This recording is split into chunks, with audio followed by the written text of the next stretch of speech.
राजरतन जी राजरतन जी जिंदाबाद जिंदाबाद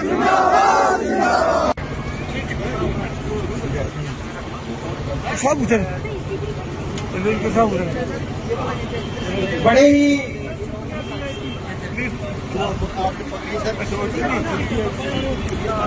आज का एक बड़ा ही मनमोहक और फिर कैसे समय और बहुत ही कम समय में अम्बेडकर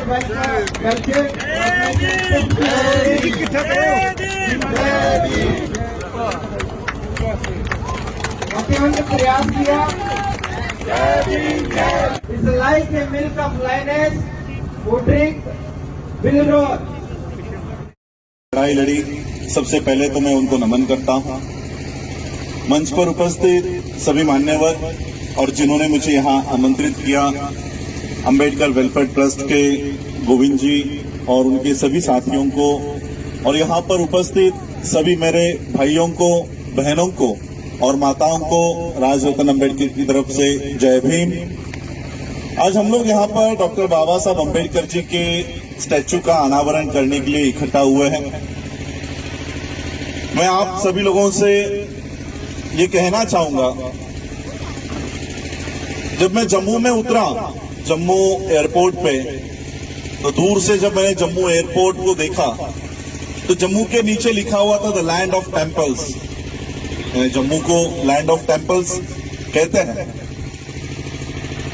आज यहाँ पर बाबा साहब अंबेडकर जी की मूर्ति का हम लोग अनावरण कर रहे हैं। जम्मू का उधमपुर ये एक डिस्ट्रिक्ट है, लेकिन मैं आप लोगों से ये कहना चाहता हूं कि जिस जगह पर डॉक्टर बाबा साहब अंबेडकर जी की मूर्ति का यहाँ पर अनावरण किया गया है, यहां से 10 किलोमीटर के दायरे तक, 10 किलोमीटर के रेडियस तक मंदिर के बाहर बैठने वाले नहीं बल्कि संसद के अंदर बैठने वाले लोग तैयार होने चाहिए।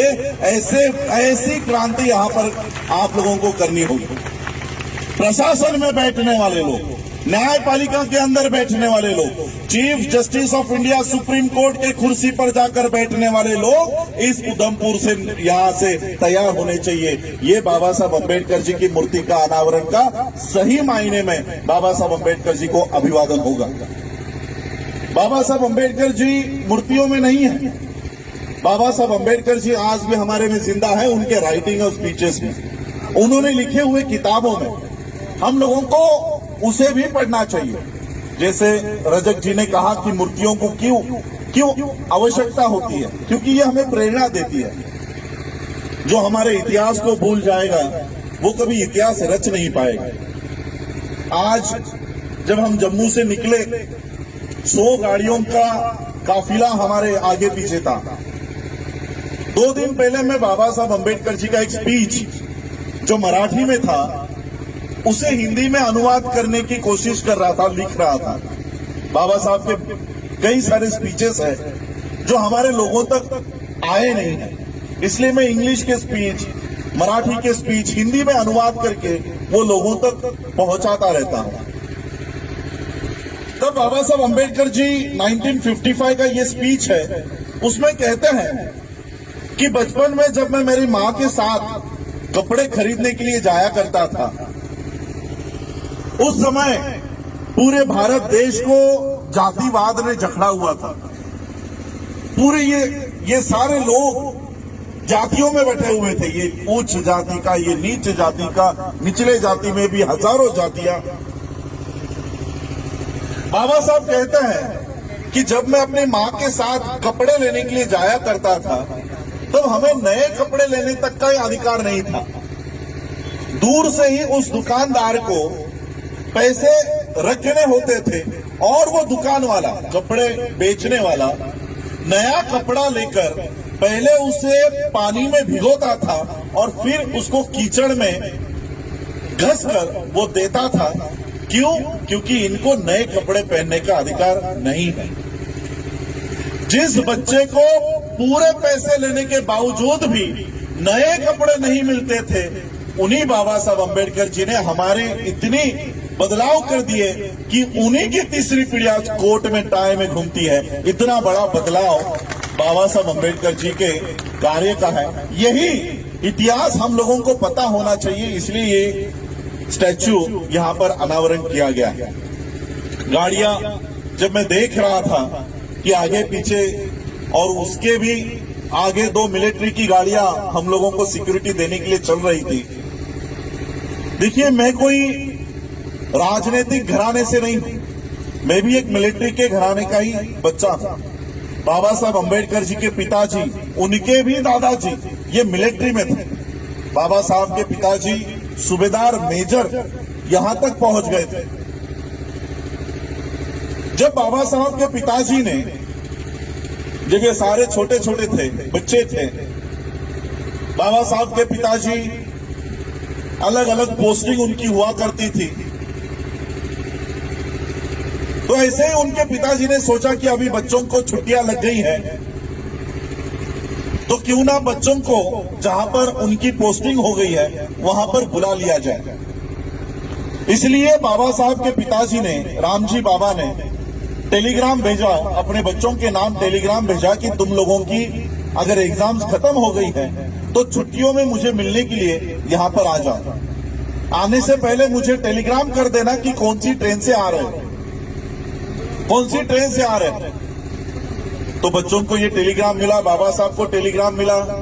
बाबा साहब, उनके बड़े भाई और उनके बहनों के जो बच्चे थे, ये सभी बच्चे जिस ट्रेन से रामजी बाबा ने कहा था कि ये ट्रेन पकड़ के आना, वो ट्रेन पकड़ के ये सभी बच्चे अपने पिता को मिलने के लिए निकल गए। बाबा साहब ने टेलीग्राम कर दिया, लेकिन ये टेलीग्राम उनके पिताजी को मिला ही नहीं। अब पिता को पता ही नहीं है कि मेरे बच्चे कब आने वाले हैं और कौन सी ट्रेन से आने वाले हैं। बाबा साहब और उनके भाई, उनके भतीजे सारे निकल गए।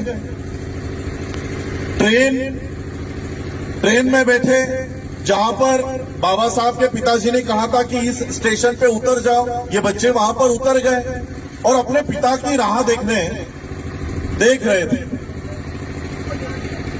बहुत देर हुई, ट्रेन चली गई। स्टेशन मास्टर ने देखा कि ये बच्चे अभी तक यहीं पर खड़े हैं, और बच्चे, क्योंकि रामजी बाबा मिलिट्री थे, मिलिट्री मैन थे, घर में डिसिप्लिन बहुत थी, सभी अच्छे कपड़े पहनकर वहां पर खड़े थे। स्टेशन मास्टर को लगता है ये सवर्णों के बच्चे हैं, ये अपर कास्ट के बच्चे हैं,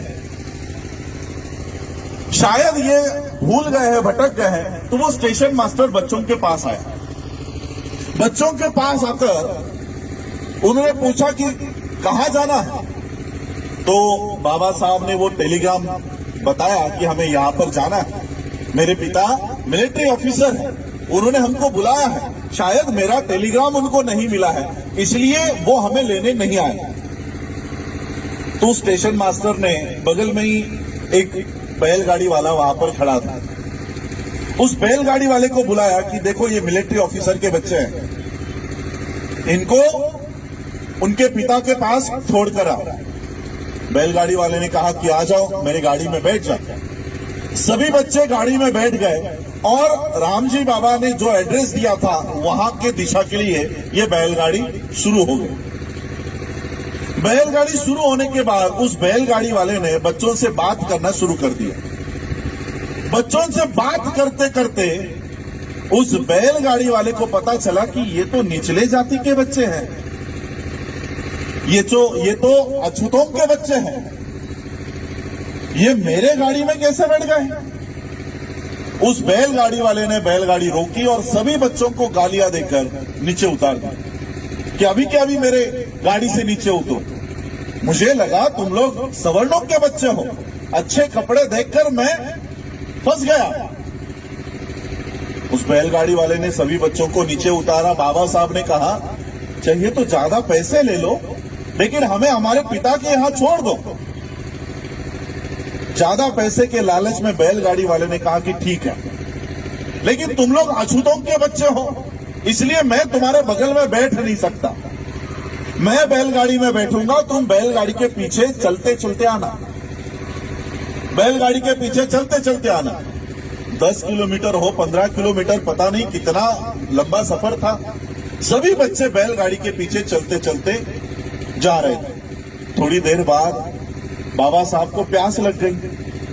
बाबा साहब ने बैलगाड़ी वाले से कहा कि आपके पास जो पानी है वो पानी मुझे दो, मुझे बहुत प्यास लगी है, मुझे प्यास लगी है। बैलगाड़ी वाले ने कहा कि मैं अपना पानी तुम्हें नहीं पिला सकता क्योंकि तुम अछूतों के बच्चे हो, लेकिन आगे अगर कोई तालाब आता है तो मैं ये गाड़ी रोक दूंगा, तुम लोग पानी पी के आ जाना। बहुत देर हो गई, कोई तालाब नहीं आ रहा था, कोई पानी का सोर्स नहीं आ रहा था। बैलगाड़ी वाले को भी तरस आ रहा था, लेकिन वो इस भारत में चलते हुए जाति व्यवस्था के तहत अपना पानी चाहते हुए भी वो बच्चों को नहीं पिला सकता था। उस बैलगाड़ी वाले को दूर से कुछ चमकता हुआ दिखा, उसे लगा तालाब आ गया है। उसने गाड़ी रोकी और सभी बच्चों को कहा कि देखो वहां पर कुछ पानी दिखाई दे रहा है, जाओ जाकर पानी पीकर आओ। सभी बच्चे दौड़ते हुए उस पानी के नजदीक गए और नजदीक जाकर देखा तो क्या, ये तो कीचड़ है, ये तो कीचड़ है, इसमें पानी है ही नहीं। लेकिन प्यास लगी थी। बाबा साहब ने वो कीचड़ हटाया और जो गंदा मैला पानी था वो झुककर बाबा साहब ने वो गंदा और मैला पानी बाबा साहब ने पिया। बाबा साहब फिर अपने पिता जहां पर थे उस सफर के लिए शुरू हो गए। थोड़ी देर बाद वो अपने पिता के यहां पहुंचे। पिता ने देखा ये क्या हालत है मेरे बच्चों की, ये क्या हालत हो गई मेरे बच्चों की, सारे कपड़े खराब हो गए, मुंह पर मट्टी लगी है। और फिर बाबा साहब ने, छोटे बाबा साहब ने अपने पिता को सारी हकीकत बताई। अपने पिता से सवाल किया कि पिताजी मेरे साथ ऐसा क्यों सलूक होता है, मेरे साथ ऐसा क्यों सलूक किया गया, मुझे बैलगाड़ी में क्यों बैठने नहीं दिया गया, मुझे पानी क्यों दिया नहीं गया, मुझे क्यों कीचड़ का पानी पीने के लिए मजबूर कर दिया गया। पिता ने क्या जवाब दिया पता है? पिता ने कहा कि बेटे यही व्यवस्था तुझे बदलनी है, यही व्यवस्था तुझे बदलनी है। और उसी बच्चे ने, जिस बच्चे को गाड़ी में बैठने नहीं दिया गया था, बैलगाड़ी में, जिस बच्चे को बैलगाड़ी में बैठने नहीं दिया गया था, जिस बच्चे को पानी पीना नहीं दिया गया था, कीचड़ का पानी पीने के लिए मजबूर कर दिया गया था, उसी बच्चे ने इस देश का संविधान लिखा। और आज हम बैलगाड़ी छोड़ो हवाई जहाज उड़ाते हैं, हवाई जहाज में बैठते हैं और कीचड़ का पानी नहीं, ये बिस्लरी का पानी हम लोग पी रहे हैं। ये इतना बड़ा बदलाव, इतनी बड़ी क्रांति डॉक्टर बाबा साहब अम्बेडकर जी ने की है। लेकिन इस क्रांति को हमें, हमारे ये जो नेक्स्ट जनरेशन यहाँ पर खड़ी है, इन तक लेकर जाना होगा। और ये जिम्मेदारी हमारी है, ये हमारी जिम्मेदारी है। मैं सिर्फ भारत में ही नहीं, बाबा साहब अम्बेडकर जी के स्टैच्यूज का इनॉग्रेशन करने के लिए देश विदेशों में मुझे आमंत्रित किया जाता है। बाबा साहब अम्बेडकर जी के लिए रजक जी ने कहा कि कोलंबिया यूनिवर्सिटी में 100 सबसे विद्वान लोगों में सबसे पहला क्रमांक बाबा साहब का आया। उन्हीं बाबा साहब के लिए बराक ओबामा का नाम आप लोगों ने सुना होगा, पूर्व राष्ट्रपति थे यूएस के। इन्होंने डॉक्टर बाबा साहब अम्बेडकर जी के लिए शब्द कहे हैं। बराक ओबामा कहते हैं कि अम्बेडकर अगर हमारे देश में पैदा होते तो हम सूरज का नाम बदलकर उसे अम्बेडकर का नाम दे देते। हम लोगों को बाबा साहब को जाति धर्म से ऊपर देखना होगा। अम्बेडकर है, बाबा साहब है, यानी ये निचले जाति के थे।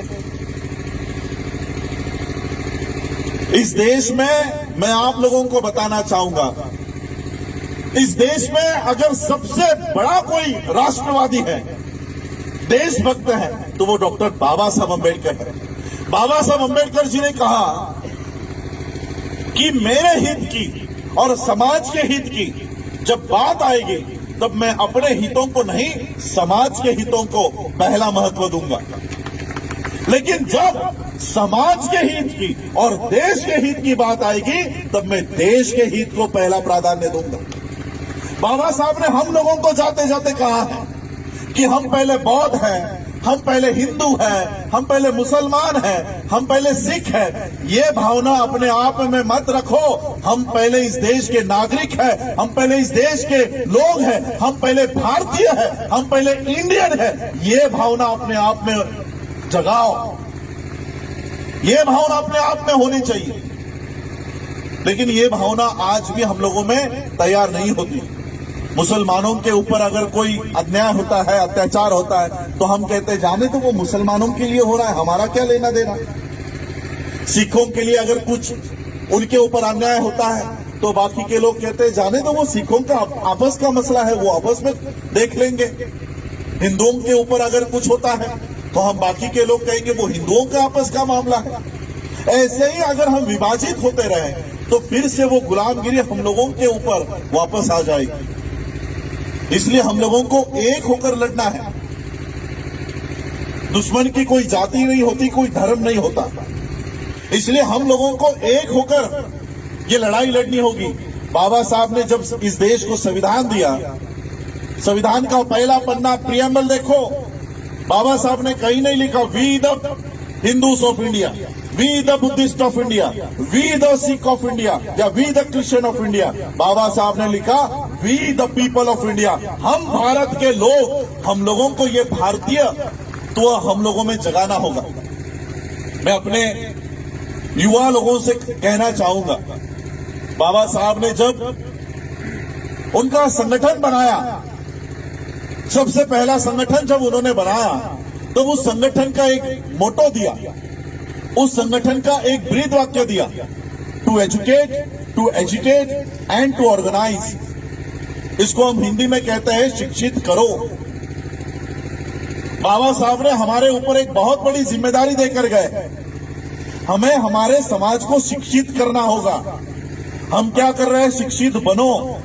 सिर्फ शिक्षित बनने तक ही बाबा साहब के अधिकारों का इस्तेमाल कर रहे हैं कि बाबा साहब ने कहा शिक्षित बनो तो 10वीं पास कर लिया, 12वीं पास कर लिया, ग्रेजुएशन कर लिया, पोस्ट ग्रेजुएशन कर लिया, शादी कर लिया, बस खत्म, हमारा काम खत्म हो गया।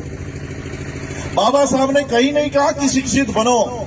बाबा साहब ने हमारे ऊपर जिम्मेदारी दी है कि शिक्षित करो। जो लोग पढ़ाई लिखाई नहीं कर पाते, जो लोग ये जान नहीं पाते, उन लोगों तक जाओ और बाबा साहब का ये संदेश पहुंचाओ, इस देश का संदेश पहुंचाओ। उन लोगों को शिक्षित करने का काम भी हम लोगों का है, हम लोगों का। और इसलिए हम लोगों को वो काम भी करना होगा। आज यहाँ पर महिलाओं की तादाद बड़े पैमाने पर है।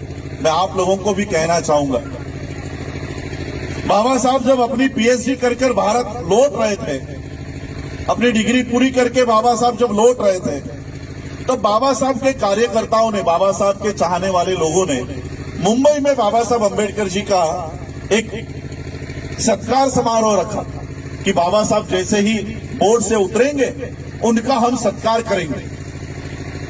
ये पंडाल वगैरह डालना, उसका आयोजन चल रहा था। अब इस आयोजन का बाबा साहब अम्बेडकर जी की पत्नी माता रमाबाई, इनको पता चला कि मेरे पति आने वाले हैं, उनकी डिग्री पूरी हो गई है और उनका सत्कार होने वाला है, उनका सत्कार होने वाला। बाबा साहब का यानी मेरे पति का सत्कार मुझे अपनी आंखों से देखना है। ये एक छोटी सी इच्छा माता रमाई ने व्यक्त की कि मुझे अपने पति का सत्कार अपनी आंखों से देखना है। लेकिन माता रमाई की एक बहुत बड़ी समस्या थी। समस्या ये थी, अब बाबा साहब का सत्कार होने जा रहा है